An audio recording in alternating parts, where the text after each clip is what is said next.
going on, party people? Back with another G Fuel review. Today, we're going to be reviewing the Bahama Mama G Fuel can. Now, if you didn't know, I am on a quest to review every single G Fuel flavor I have until I have reviewed them all.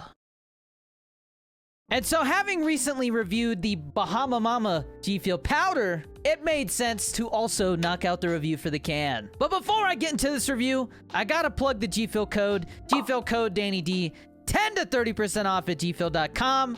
Using that code directly supports my content and keeps these G Fuel reviews coming. It also gets us one step closer to that Danny Dorito 23 G Fuel shaker, baby. Now, let's get into the review. Alright, so I have the Bahama Mama can, as well as my sexy Sanic G Fuel shaker. My favorite shaker at the moment, which is filled with 16 ounces of water and some ice, as well as a scoop of Bahama Mama. First, I want to show you guys the can. So here's a look at the can.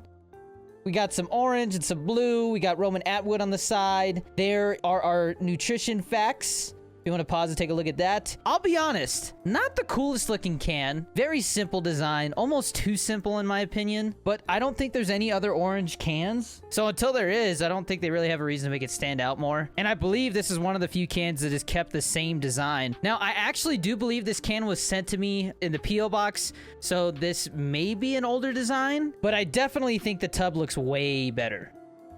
Now, as a reminder, the cans have 300 milligrams of caffeine, and the powder has 150 milligrams of caffeine per serving. So double the caffeine. Take it easy when you're drinking these things. I hear so many people talking about chugging like half of it, and they're like, oh, my heart's beating fast. It's like, slow down. This is meant to be sipped and savored, not chugged like you're at a frat house, okay? Savor it, respect it, enjoy it. All right, now that we've taken a look at the can, let's crack it open and compare it to the powder version. Woo, I love that sound. Oh, we got some fizzle. We got a little bit of fizzle there. All right. False alarm, we're good. Didn't spill it. Okay. So right away, I'm smelling mainly pineapple and coconut. And if you smell the powder, I smell orange and pineapple. Don't really smell much coconut in the powder version, but I almost smell no orange in the can version. Very interesting there. Now, I will be honest, it has been a while since I've had the Bahama Mama can. It's not one of my favorites. And so I'm gonna sip both of these, give my thoughts, and try to decipher why that is. All right, first, the can.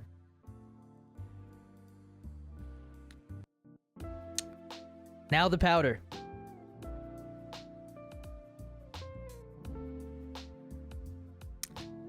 This one kinda overloads my brain trying to think about this. So let me explain what I just experienced. So the can, right away, you get hit with coconut, then some pineapple, and a little bit of orange. But that coconut lingers throughout. It's overpowering. There is a lot of coconut taste in the can. It's really good.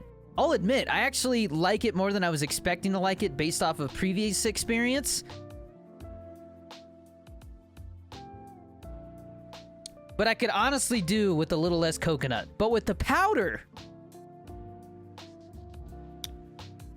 orange, pineapple, and a hint of coconut. The coconut is much more subtle in the powder. It's almost like the coconut and the orange switch roles. So the powder is more orange forward, the can is more coconut forward. So if you don't like coconut, probably stay away from the can. I mean, give it a try. I always recommend giving something a try, because you never know. Everybody deciphers things differently. Everybody has different taste buds. But I'm telling you right now, if you do not like coconut, there's a strong chance you're not going to care for the can as much as you are the powder. 100% recommend that you try the powder, whether you like coconut or not. Because like I said, it's very subtle, and it's a compliment to the orange and pineapple. With the can, it's the opposite. Like I said, it's almost like the orange is a compliment to the coconut and the pineapple.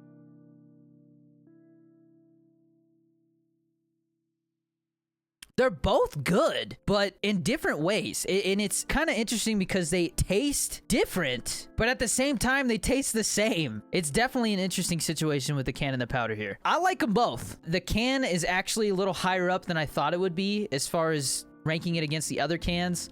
I think I am gonna give it an 82. I think it could be better if they mellowed out that coconut and add a little bit more orange to the can. it would bump it up to like an 85 to a 90. But other than that, it is a tasty can. Being that it's a tropical flavor, it's very refreshing. I could definitely see myself sipping this on a hot summer day, and I could say that about the powder and the can. But I do highly recommend that if you see this at a local store, give it a shot. I don't think you'll be disappointed. Speaking of stores, if you didn't know, you can go to G Fuel's website, use their store locator, and that will tell you where the nearest place is that sells G Fuel cans. G Fuel has been expanding into stores all across the country. Don't have them here in Albuquerque yet, but soon, I hope very soon. You can find them at Walmarts, gas stations, micro centers, a bunch of different places. And now you can even find some G Fuel cans at Sam's Club. They are just taking over, baby. And if you're like me and you don't have a store near you that sells them, check online. gfuel.com has the biggest selection, but they sell out really quickly. After that, I would recommend checking walmart.com. They sell 12 packs of certain flavors. But that's pretty much going to be it for this one. Not sure which flavor I'm going to be reviewing next. There's some reskins on their way that should be here soon, so I'm going to knock those out next. I don't know what order these reviews come out. I just kind of film them when I can. But one thing I do know for sure is that this is the last G Fuel review I will be filming using the streaming setup. I actually just got another Sony a6400. I got an external Rode mic charging over there. I've got some batteries charging. And I've got a brand new lens coming that's going to actually be switched out with this one. So this variable lens that came with this a6400 is going on here. And then I got a lens specifically for streaming. So I don't know about you guys, but that excites me. I'm really excited to be doing the reviews from over here, not having to talk into a mic. It's going to be nice for all of the YouTube content. I feel like it's going to give it a much more personal feel, and that really does excite me. I'm really excited to make my YouTube videos feel different than my podcast and my streaming. I think that's a big milestone. So look forward to that. If you guys enjoy these videos, think about dropping a like, maybe a nice comment, give me some feedback, tell me I suck, whatever you want. It helps the videos do better. No matter what, I appreciate you watching. So until the next review, as always, stay safe, be nice to each other, and I'll see you in the next one. Peace!